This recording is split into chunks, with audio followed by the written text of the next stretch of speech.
This week was stormy, windy, and mild.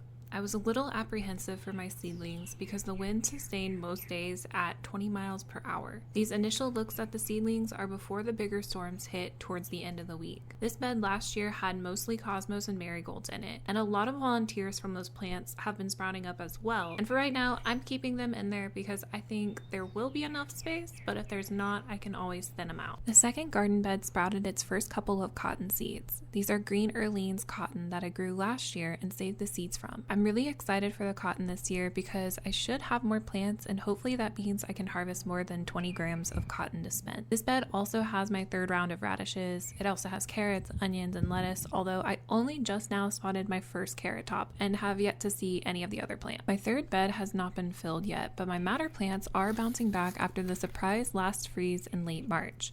I dug a little in the soil to take a look at the roots, and you can see that they are a very nice orange color. I want them to be really red though before I harvest so that I can get a nice natural pigment out of them. While I was checking on the bog plants, I noticed a friend was taking home underneath the sundew. I take it as a good sign the bog plants are doing well.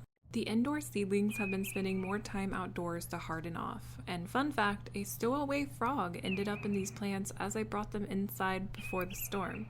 The frog made it out okay, but I did have to usher my dog away from the poor thing.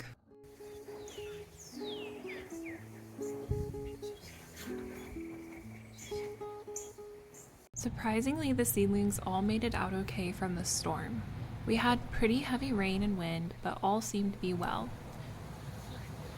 I'm actually very excited because we have rain forecasted for most of the upcoming week, and that means free growth for all the plants.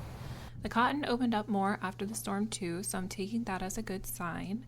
One thing that absolutely floored me were the tomato seedlings.